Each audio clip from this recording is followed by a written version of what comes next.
Hello friends, मैं Devanand Kumar Vikramaditya classes में maths का क्लास ले रहा हूँ।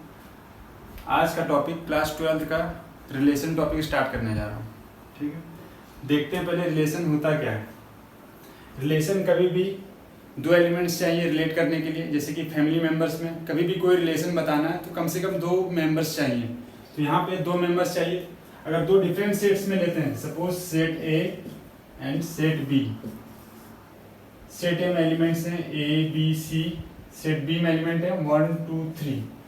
कोई भी रिलेशन इसका एलिमेंट इस सेट बी के किसी भी एलिमेंट से अगर रिलेट होता है तो वो एक प्रकार का रिलेशन होगा। सपोज ए 1 से रिलेटेड है, ए 2 से रिलेटेड है, ए 3 से रिलेटेड है, तो इस रिलेशन को डिनोट करेंगे ए इज रिलेटेड टू बी। यहाँ पे ए क्या है, ए सारे फर्स्ट कोऑर्डिनेट है, फर्स्ट कोऑर्डिनेट। बी क्या है, सेकेंड कोऑर्डिनेट। तो रिलेशन को समझने के लिए सबसे पहले जो चीज आएगा वो क्या है, ordered pair. Ordered pair, ordered pair में जैसा कि नाम बता रहा है पेयर, यानी कि दो मेंबर्स होंगे एक साथ। जैसे ये रिलेशन बता रहा है A1, तो A1 क्या है, एक ऑर्डर्ड पेयर। इसमें दो एलिमेंट्स हैं, ए क्या है फर्स्ट कोऑर्डिनेट, 1 क्या है सेकंड कोऑर्डिनेट। तो पेयर के लिए दो एलिमेंट ऑर्डर होने का मतलब क्या है कि फर्स्ट कोऑर्डिनेट हमेशा सेट ए से होगा, सेकंड कोऑर्डिनेट हमेशा सेट बी से होगा। ऑर्डर का मतलब ये ऑर्डर हमेशा फॉलो होना चाहिए कि फर्स्ट कोऑर्डिनेट सेट ए से ही होना चाहिए, सेकंड कोऑर्डिनेट सेट बी से। ठीक है, आगे चलते हैं। इसको ये जो सिंबॉलिकली रिप्रेजेंट किया गया, इसे अगर पढ़ना है तो क्या पढ़ेंगे, A is related to B. इसका कन्वर्स ऑलवेज ट्रू नहीं होगा, B is not related to. क्यों? क्योंकि इसमें ऑर्डर मेंटेन करना चाहिए। ए फर्स्ट कोऑर्डिनेट का सेट है तो हमेशा A is related to B, B is not related to A. अगर ये लिखना है, इसको नोटेशंस में लिखना होगा तो B is not related to A. Not के लिए फॉरवर्ड स्ट्रोक से कट करेंगे। ठीक है,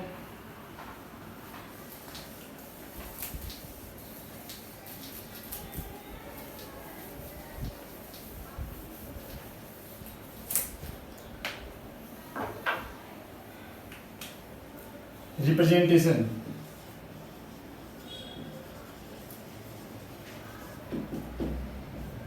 रिलेशन क्या है, रिलेशन भी एक प्रकार का सेट है जिसके एलिमेंट्स हमेशा पेयर में होंगे। तो रिप्रेजेंट सेट्स की तरह ही करेंगे। फर्स्ट रिप्रेजेंटेशन है रोस्टर फॉर्म। रोस्टर फॉर्म में क्या है, रिलेशन में सारे एलिमेंट्स को एक एक करके लिखेंगे। जैसे पिछले एग्जांपल से A1 A2 B1 etcetera. Second representation है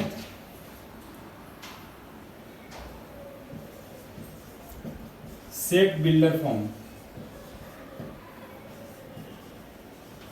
इसमें क्या वर्ड्स में लिखेंगे, क्या लिंक है, क्या कनेक्शन है एलिमेंट्स के बीच में। इसमें लिखना होगा मुझे लिंक क्या है। इसको रिप्रेजेंट अगर करना चाहें तो रिप्रेजेंट कैसे करेंगे, रिलेशन इसके एलिमेंट्स हैं ए बी और आगे लिखेंगे इन दोनों में कनेक्शन क्या है। सपोज कनेक्शन है A is equal to B, तो ये हो गया सेट बिल्डर फॉर्म। तीसरा ग्राफिकल। ग्राफिकल जैसा भी ग्राफ में दिखाए थे, दो सेट हो, set A B C, set B 1 2 3। तो ये सारा जो कनेक्शन है अगर इसको ग्राफ में दिखाएंगे तो ये कौन सा रिप्रेजेंटेशन होगा, ग्राफिकल।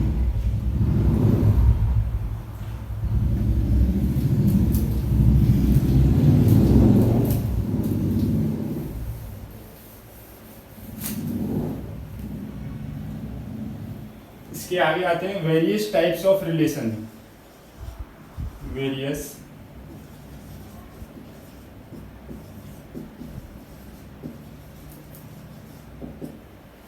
इसमें फर्स्ट जैसे सेट में बात करते हैं, पहला है एम्प्टी रिलेशन। एम्प्टी और वाइड रिलेशन। ये उस टाइप के रिलेशन है जिसमें कोई भी एलिमेंट नहीं होगा। इसको रिप्रेजेंट करेंगे 5 से। दूसरा है यूनिवर्सल रिलेशन। यूनिवर्सल रिलेशन, इसमें सारे पॉसिबल कनेक्शन, जैसे दो सेट है, सेट ए और सेट बी। इसमें सेट ए में सपोज m एलिमेंट्स हैं, सेट बी में n एलिमेंट्स हैं, तो टोटल पॉसिबल कनेक्शन क्या होगा, m क्रॉस n। इसको डायरेक्टली सेट में भी लिख सकते हैं, a क्रॉस b, ठीक है। तो कोई भी रिलेशन होगा वो ऑलवेज सबसेट होगा a क्रॉस b का। कोई भी रिलेशन सेट में, आप लोग ये नोटेशंस पढ़े होंगे, कोई भी रिलेशन सबसेट होगा a क्रॉस b का, ठीक है। तो एम्प्टी सेट वैसा रिलेशन जिसमें कोई भी एलिमेंट ना हो। यूनिवर्सल रिलेशन इसमें सारे पॉसिबल कनेक्शन हो, तो यूनिवर्सल रिलेशन इक्वल होगा a क्रॉस b से, ये सबसेट नहीं होगा, इक्वल होगा। थर्ड है आइडेंटिटी रिलेशन।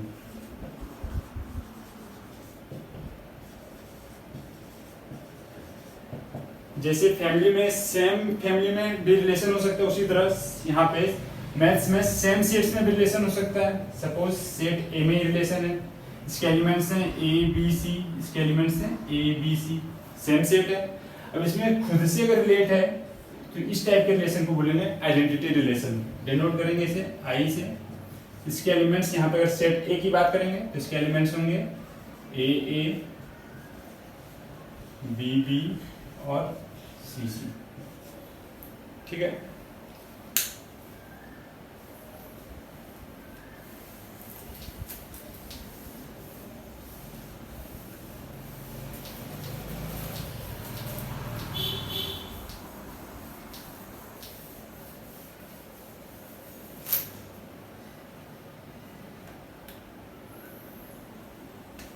आगे particular types of relation. Particular,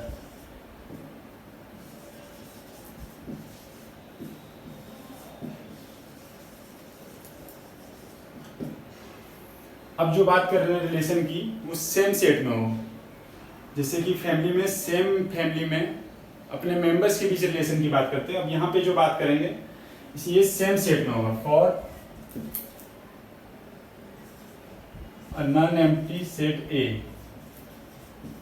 non-empty set A,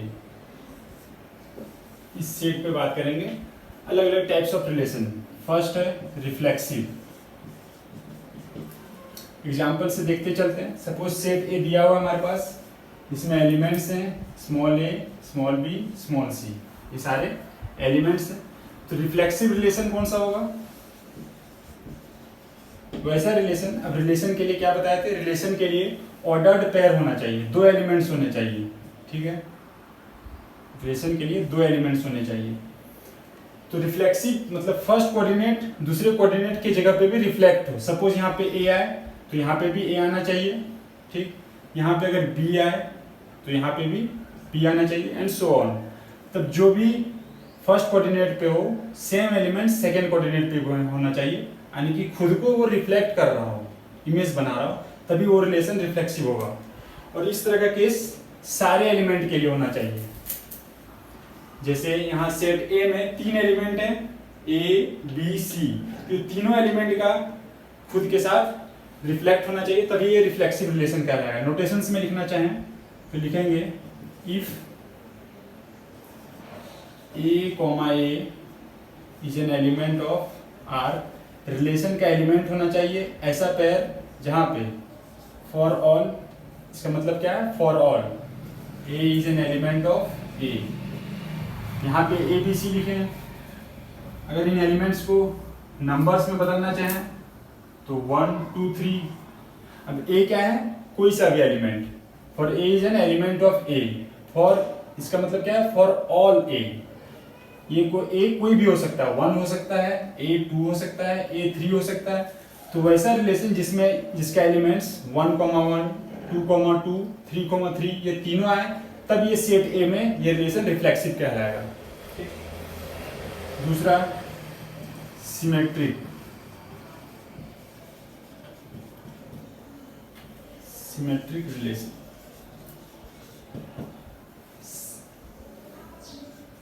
if AB is an element of R,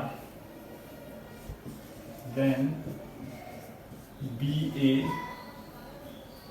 must be if AB is an element of R then BA भी इस relation का element होना चाहिए। अगर ये नहीं है तो फिर कोई दिक्कत नहीं। AB का मतलब क्या है, अलग अलग पेयर में जो एंट्रीज होंगे वो अलग अलग होंगे। अगर अलग अलग एंट्रीज हैं एक पेयर में तो उसका अपोजिट भी इस रिलेशन का एलिमेंट होना चाहिए। फॉर एन एग्जाम्पल, अगर कोई रिलेशन का एलिमेंट है 1,2, अब सिर्फ इतना लिखेंगे तो ये रिलेशन सिमेट्रिक नहीं होगा। क्यों? क्योंकि 1,2 तो इस रिलेशन का एलिमेंट है पर 2,1 नहीं है। क्या लिखा है सिमेट्रिक के लिए? If A B is an element of R then B A. इसका उल्टा भी, बी फर्स्ट कोऑर्डिनेट पे चला जाएगा और ए सेकंड कोऑर्डिनेट पे चला जाएगा। तो यहाँ पे फर्स्ट कोऑर्डिनेट पे 1 है तो 2,1 भी इस रिलेशन का एलिमेंट होना चाहिए। ऐसा कोई एक भी पेयर होगा तो उसका अपोजिट होना चाहिए उसमें एलिमेंट, तभी वो रिलेशन सिमेट्रिक कहलाएगा, अदरवाइज वो सिमेट्रिक नहीं होगा। ठीक,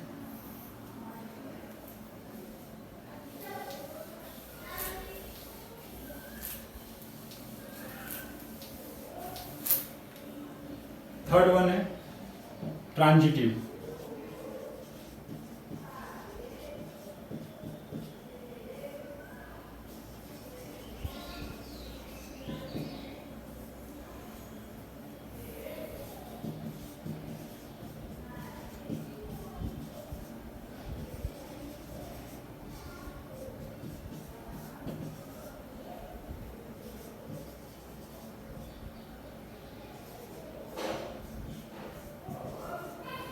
if A B different pair is an element of R, यहाँ जो बी है सेम भी यहाँ और कोई और entry B C is an element of are.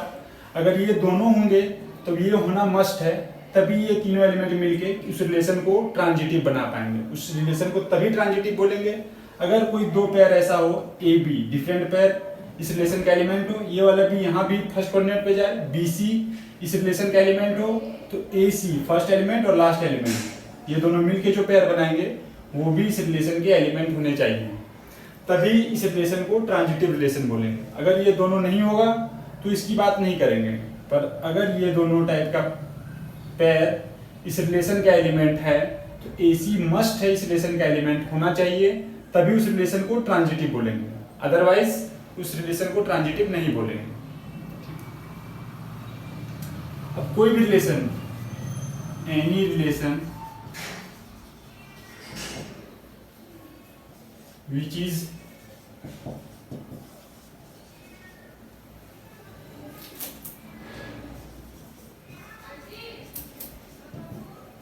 reflexive, symmetric,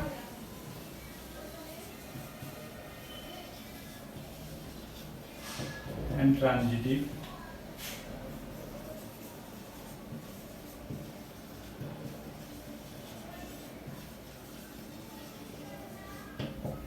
कोई रिलेशन जो रिफ्लेक्सिव भी हो, सिमेट्रिक भी हो और ट्रांजिटिव भी हो, तब उस रिलेशन को इक्विवेलेंस रिलेशन बोलेंगे। ठीक है, तो तीनों को एक एक करके चेक करना होगा कि वो रिलेशन क्या रिफ्लेक्सिव है, सिमेट्रिक है और क्या ट्रांजिटिव है, तब वो रिलेशन क्या कहलाएगा, इक्विवेलेंस रिलेशन। एग्जाम्पल करते हैं इस पे।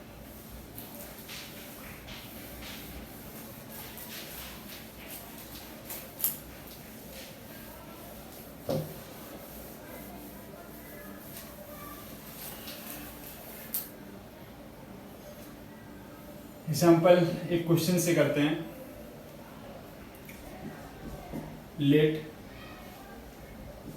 ए B a set of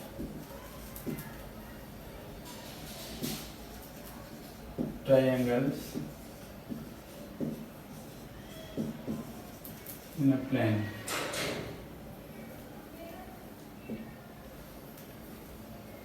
are कोई रिलेशन है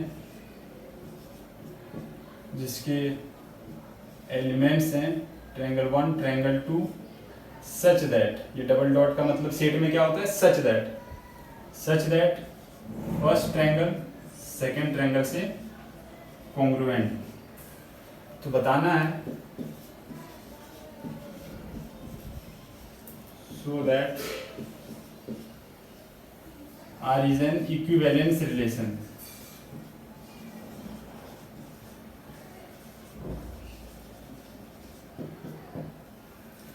ठीक है, ए कोई ऐसा सेट है, सपोज ये बोर्ड, ठीक है, इस बोर्ड में जितना भी ट्रायंगल बनाएंगे वो सेट ए के अंतर्गत आएगा। उसमें से दो ट्रायंगल्स ऐसे चूज करने हैं जो आपस में कॉन्ग्रुएंट हैं। तो उस टाइप की जितने भी ट्रायंगल्स का पेयर बनेगा वो सारे पेयर्स इस रिलेशन आर के एलिमेंट्स होंगे। उनको अगर सेट बनाएंगे तो हमारा रिलेशन आर कहलाएगा। तो दिखाना है कि ये जो रिलेशन आर है वो इक्विवेलेंस रिलेशन है। इसे दिखाने के लिए किसी भी रिलेशन को इक्विवेलेंस रिलेशन दिखाने के लिए क्या तरीका है, उसे मुझे रिफ्लेक्सिव, सिमेट्रिक और ट्रांजिटिव तीनों शो करना पड़ेगा, तभी वो रिलेशन इक्विवेलेंस रिलेशन कहलाएगा। रिफ्लेक्सिव,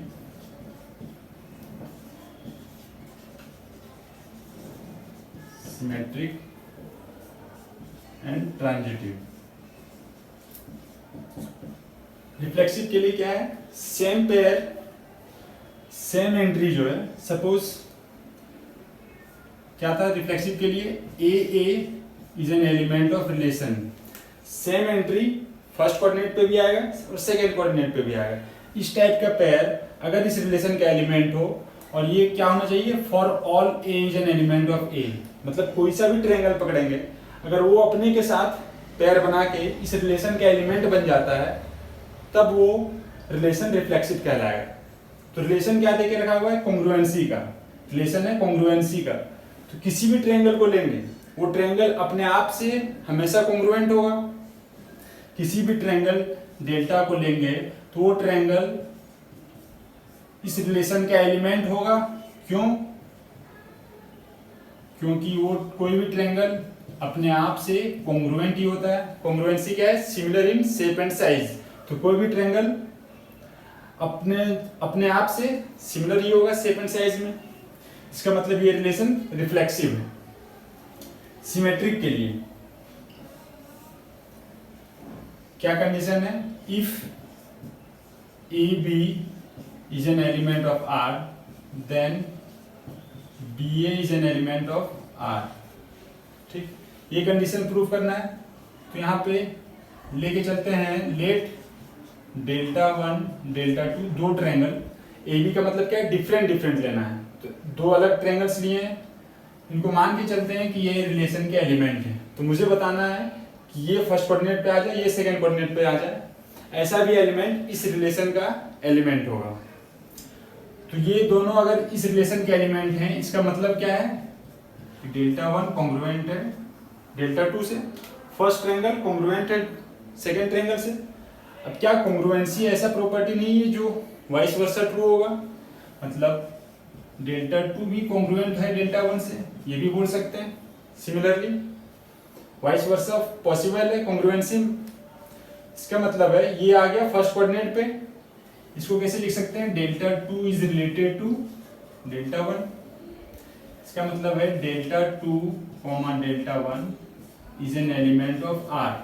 तो इसी हम लोग एज्यूम करके चले थे, और क्या आ गया है कि ये बी ए टाइप का वाइस वर्सा भी इस रिलेशन का एलिमेंट है।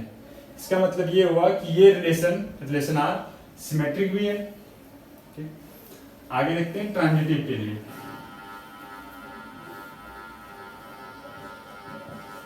इफ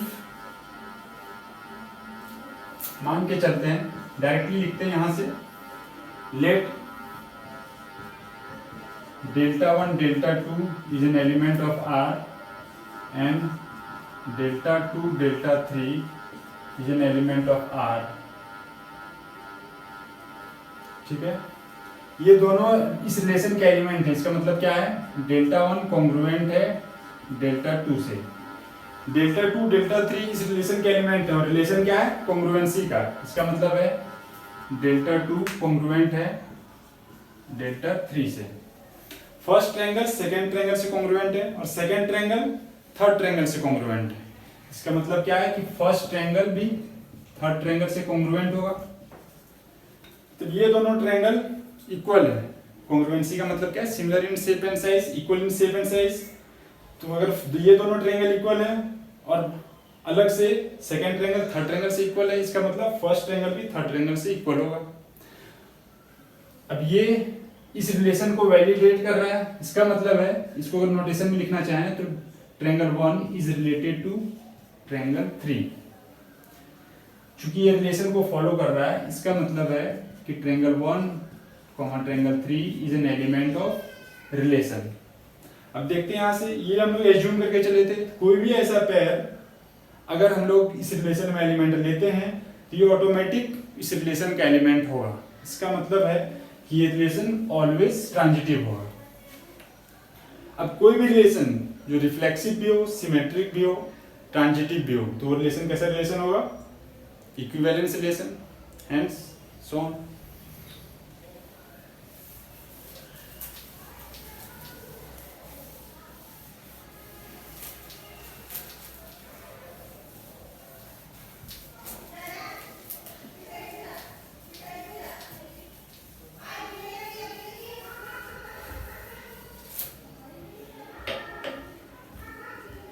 एक रिलेशन देखते हैं सेट ए में,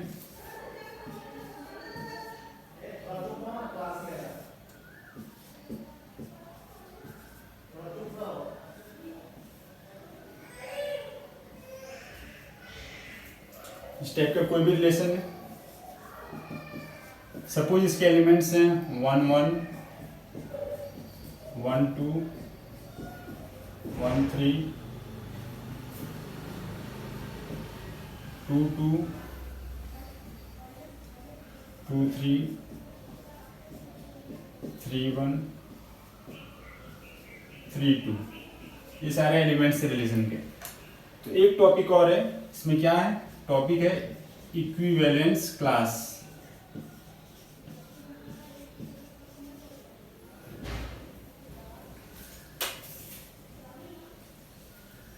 और एलिमेंट्स लेते हैं 2 1, 3 1, 2 2, 2 3, 3 2। ठीक है। इक्विवेलेंस क्लास किसके लिए आएगा? वो रिलेशन जो इक्विवेलेंस हो।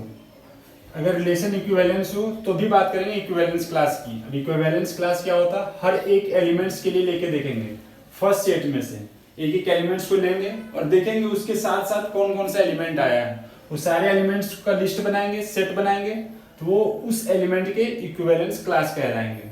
जैसे फर्स्ट एलिमेंट लेते हैं 1, डिनोट करते इसे स्क्वायर ब्रैकेट के अंदर डाल के। इसमें इक्विवेलेंस क्लास इसका एक सेट होगा। 1 के साथ क्या क्या आया है? तो 1 के साथ 1 आया हुआ है, 2 आया हुआ है, 3 आया हुआ है।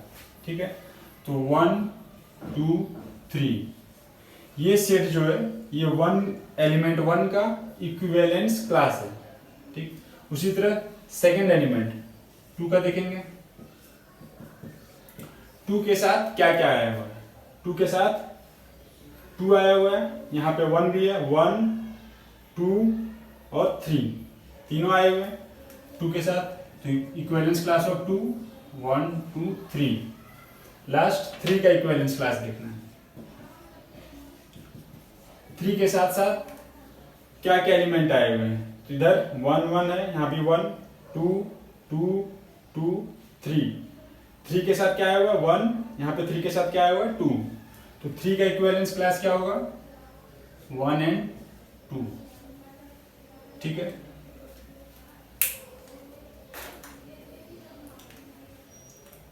आगे इसकी क्वेश्चंस करिए। अगला टॉपिक फंक्शन।